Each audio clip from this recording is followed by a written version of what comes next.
Hello, it's your favorite sports Unc here. Don't forget to hit that subscribe button to join the fastest growing community on YouTube. Remember, Nightcap doesn't happen without you. So please subscribe or you're going to make Ocho cry. Q, what's kept you going? You think about it, right? You've had an idea. You had ideas. You had a vision. Being able to execute that vision. Big Three, obviously just coming off his most viewed season. How does it feel to watch something you created grow massively and become a cultural phenomenon? It's amazing. It's really uh the beauty of our minds. We can manifest. Everything you see around you, came out the back of somebody's mind. Yeah. And they work to make it a reality. And so I think that's our purpose is to create, to always, manifest, so to speak, our ideas and our thoughts, try to make them a reality. And then, in what I do, it's all about really making it where people can enjoy it. So you bring a comedy like Friday out the back of your mind, and then people enjoy it all over the world. Yeah. And it's gonna be here, after I'm gone, it's gonna still be here making people laugh. People gonna be enjoying that stuff. So that's what keep me going, knowing that what I'm doing today is gonna be enjoyed tomorrow. Mhm. How do you come up with the Friday concept? That Friday one. Look. We got classic. There are certain movies that's going to be in our household, in our community. That's a classic. It's hard if you say I got five. Give me your five black classics. It's hard to say Life isn't in there. I would say probably Harlem Nights, Coming to America. Life, Coming to America. Car Wash. Yeah. Things like that. Penitentiary. Cuba, I don't know if you remember Penitentiary. Yeah, I love Penitentiary. Right. Yeah, man. Come on now. Yeah, man. Leon Isaac Kennedy, man. Come on. Yeah. Yeah. But yeah, but to come up with that idea, you said a lot of times you'd have an idea, you put pen to paper in this. And did you know when you were writing this and when it came out and you finished shooting, you wrapped, because if I'm not mistaken, you finished Friday in 21 days, correct? We finished shooting it in 20 days. We shot it You finished in 20 days. Did you know it was going to do this? Did you know it would be this? 30 plus years later, people are still talking about classic. Friday. Well, me and DJ Pooh, we we in the studio, we make music, but we laugh a lot, and we love the classics. You mentioned some of them. And we wanted to have one. We was, watching people like Robert Townsend, who he had amazing specials, and he Hollywood has Shuffle. an amazing movie, Shuffle that's brilliant. We were seeing, Yep. what they was doing with In Living Color, and it was like, it was so many horror movies coming out about our neighborhood, from Boys in the Hood to Menace to Society. And we was like, yo, it's hard around here, but we have fun too. And we laugh a lot. So, that's kind of missing in what we doing and what was being put out there. So we wanted to do a movie about the neighborhood and kind of turn things on their ear and laugh, about some of the things that was happening instead of crying about it. And so, you know, when you grow up in a neighborhood like ours, everybody got a dark sense of humor, so it's Yeah. easy to turn something funny, Right. something that, could be considered a tragedy. People figure out a way to make light of it and laugh about it and not always cry about it. So, that's what we was doing. We was taking real situations that we had grew up with and we squozing into one movie and we set out to make a hood classic, and that's what we did.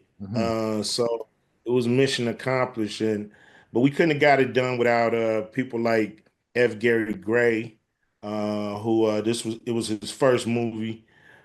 Of course, funny people like Chris Tucker and Bernie Mac and you know, That's the thing, AJ. because a lot of these people, this is their first time. Mm-hmm. You put Chris Tucker, you put Cube, you put Ronaldo Ray, you put Bernie Mac, you Mm-hmm. put Ezel. Um, when you go to shoot this movie, and like we talked about earlier, we just saw Friday is moving forward to development.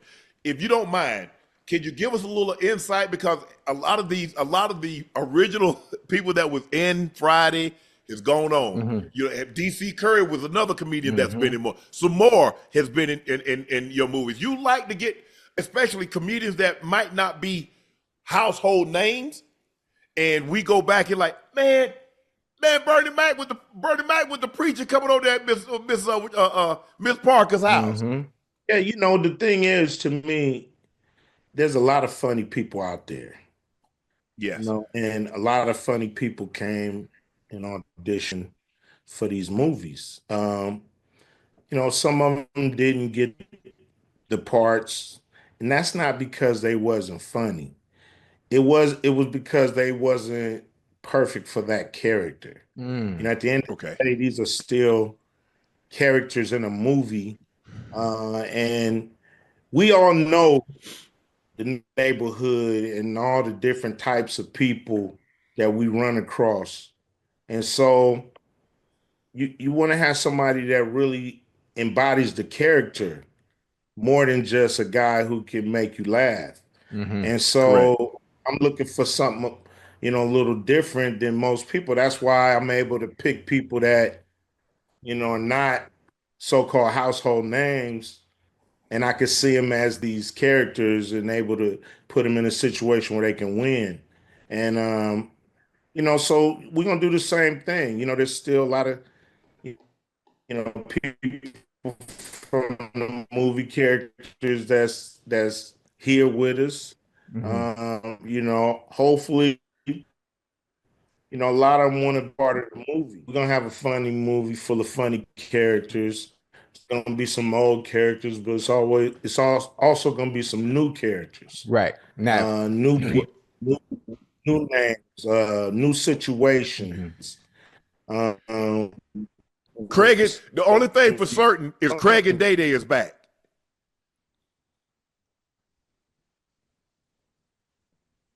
without a doubt.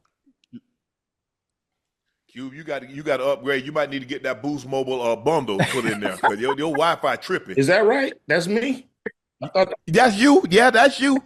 that was you, man. I got full. Nah, don't do that, Cube. Don't do I that. got Don't do that. full bars, homie. Yeah, Hey, Q, bars of soap. hold on. You Hey, got bars of soap. That's the only bars you got. hey, Your internet's some trash tonight. hey, Hey, hold on, I'm hold gonna on. hook you up with this Boost Mobile bundle. We gonna get the Don't be internet trying to hooked right sell on me, up for man, you. all that glory Hey, stuff you got back there. hey, Q, listen, Q. Yeah, I heard everything. I heard everything you said about people fitting the character, not really just want people that are funny, people that you can use that fit the mold of the character that you're trying to envision when it comes to shooting this film. So I'm putting my name in the hat. I'm putting my name in the hat early, you know. So if you I get know pinned, if you everybody. I got a long line, man. Come on, just jump in the line, man. Bring a lunch. well, It's listen, a whole line of listen, if people. you have any if you have any type of auditions, regards to how long the line is, I'm better than the whole line. I'm not worried about that. I just need the Do opportunity. your thing, baby. All right, I all got right. something I think you can work with. I'm I definitely have you come in all and right. give me a crack. Oh yeah, let me know. I got my SAG card too, so you know I'm experienced. I know. Listen, hurry up and wait. I know about that all too well. So just let me know when. I got you. Hey, Cube, man, you are a legend, man. You're a legend. You're an icon. And when I think about it, and I sit back and I think about everything you've done, we talk about 40 years, you know, between Hollywood Walk of Fame star, Rock and Roll Hall of Fame induction, Basketball Hall of Fame recognition. Do any of these accolades hold a particular special place for you? And which one would mean the most to you? Or collectively, do all of them kind of equal the same? Are they all equally yoked? Uh, we started off in music, so Rock and Roll Hall of Fame is Yeah. big, because Yeah, don't get no big. it all started. That's the crescendo. That's what it all started. Yes, sir. The Walk of Fame is cool if they keep it clean. You know, you got to go up there, rub it down a little bit here and there. Yeah. And look, you know, having an award in the Basketball Hall of Fame is something that, you know, you cannot even, that couldn't even be in my dreams because I had no way. Yeah, because you can't hoop. Yeah, how you get in the Hall of Fame and you About can't it, hoop? you know, I could fuck around and get a triple double on you any Whatever. day, Whatever. any day. You know what I'm saying? What? So you know, being in that, you know, was kind of like a pleasant surprise. Hmm. But the Rock and Roll Hall of Fame, you know, that's something every artist, you know, looks to achieve as far as recognition from the industry. And the music industry, a lot of mavericks, you know, a lot of people on their own page. So, you know, when they all come together and say, you know, you one of those top artists in history, you know, that means a lot. Q, every year we have this, there's this, the top 30 greatest diss songs. And normally within the top five, top 10, Yeah. no Vaseline. Yeah. We just had a guy had, I don't know, people are saying Drake might have, excuse me, Katie Dot might have had the greatest diss song considering who it went up against. When you look at what you know Vaseline, Yeah. you look at Hit 'em Up, Hmm. you look at Ether, you look Mm. at Not Like Us, Sheetha, Remy Ma, and Nicki going at it. Where would you rank No Vaseline as far as diss tracks? And did you know it was gonna land Hmm. like it? I mean, it was a bullseye. It didn't just land; it was a bullseye. Perfect. Hey, you know, you can't take nothing from Not Like Us. You know, it won a Grammy. It was at Super Bowl. It's huge. But when it comes to a feud, what's the most vicious feud you can get into? Most vicious feud you can get into is a family feud. Mm. Yeah, So when it's a family feud, don't nothing get more vicious than that. So Hell yeah. just because of the fact that it was a family feud and we were in close proximity and we ran in the same circles and knew the same people, no Vaseline is hard to beat because, you know, you did your thing on it now. yeah, you know, dissing somebody that's far away from you is one thing, but you know, dissing somebody you can run into the next day or any day is another thing. So I got, you know what I'm gonna say, man. No, what else I'm gonna say? Come on now, Chad. You know how I Hey, it's do, baby. hey, You know how I go. it is. I ain't gonna fight you because, like I said, no Vaseline. Hit 'em Up with Tupac going at Biggie. Classic. Uh, uh, Nas with Ether. Yeah. But you transitioned. I mean, to be in the music, and not only were you at the top of the rap game, you say, you know what? I'm gonna act. Not only am I gonna act, I'm gonna write too. Bro, I mean, what was that transition? Did you always want to be in movies? Because it seemed like you came up, you wanted to be, you wanted to be a rapper. And that's what it was. And the next thing you know, hey, Cube on the set and doing a hell of a job at that. No, I never thought about movies. I was discovered by John Singleton. Rest in peace.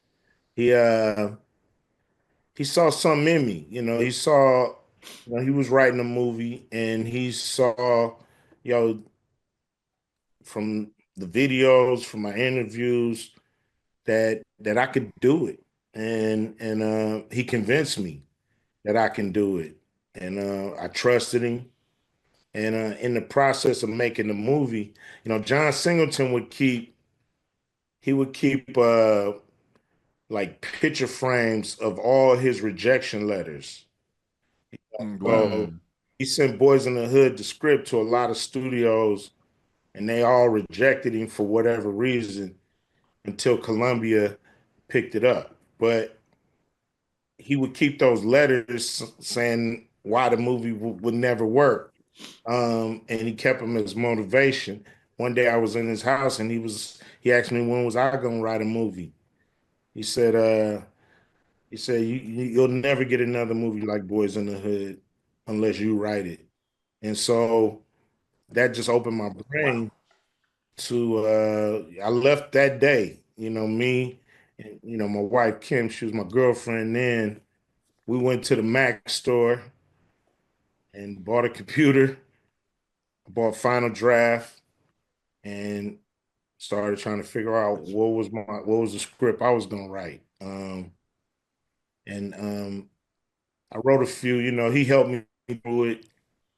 The first two scripts wasn't that tight, but the third script Friday, the third script was Friday, and me and DJ Pooh wrote that together. So it took you longer to write the script than it did to film the script, because you said it took you 20 days to film the whole thing, and it probably took you 6 months to a year to write it. It took me a while to write it, just because I was a new writer. Mm-hmm. I had never went to school for it, so I was kind of self-teaching myself the format from the other scripts that I had. Mm-hmm. And I didn't, know a lot about structure yet, secondary stories, how to bring them to a conclusion, Tied in. kind of, first act, second act, third act, Mm-hmm. the structure of movies, and I learned that through, I got a lot of help from Pat Charbonnet, who was my manager at the time. She would help me, proofreading, structure, refining the characters, just making it more movie worthy and less amateurish. And so, we came up with the movie. We had 20 days to shoot it, so we shot, and it's not 20 straight days. Like it's 5 days a week, weekends off, so a month. So in a month, basically a month. Yeah. That's dope. Hey, But when you shoot a movie like that in such little time, everybody got to hit the marks. Q, ain't a whole lot of retakes. Ain't a whole Q. Man, look, I've been on sets. I've been on commercial, not a movie, but commercial. Yeah. And when you work around that time, because a lot of time they give you 2 days, they bull jive around. They're like, okay, we're gonna send you back to your trailer. But when you on a time crunch, when you say, hey, we got a month to shoot this. Mm-hmm. Yeah. Come here. If you don't know your line, you get left behind. It's really that simple. Exactly. We replaced. Hey, there's a lot of people standing around. We replaced you on the spot. You know what I mean? But look, we were hungry. Like I said, F. Gary Gray. It was his first movie. We had done a lot of videos together. Yep. I fought hard for him to get the movie because I thought he was ready. I thought he knew the LA culture.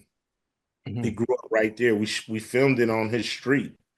That's F. Gary Gray's street that we filmed the movie on. Wow. So he's from the neighborhood, and he knew all the nuances. And so we needed somebody. I didn't want to sit there and have to teach a director, why do we need the 6 photo drop when Right. pull up? And Need to understand it. I don't Yes. need to have to do all that. I need somebody who already know. Right. Yeah. Hey, Q, what's next? Everything you've done, everything you've touched has turned to gold. Everything has been very successful. I'm sure you've had your losses along the way, but you have more wins than L's. What's next for you? You know, have a great season with the big three. This season 8. Yeah. Put together an amazing tour for after the season, and then shoot a great movie. Last Friday, people have been waiting a long time. We've lost some people. A lot of people look at me like, Q, why are you taking so long? What the fuck, man? Make the movie. But wasn't on me. If it was on me, we'd have been on like the 7th Friday by now. So that's the way it goes out here in this business. A lot of people attached to the movie who you got to get everybody to sign off for us to be able to trigger. So, thank God we've gotten everything signed off. Now it's all about you know, the actors who want to be in it, who don't. Ahem, ahem, ahem. Uh, I'm talking I'm talking about the OG from the script actors that's been in, you know, the characters that we need to bring back. Mhm. Um, and then we're gonna put together funny script for the movie. Yeah, I'm ready. I'm ready.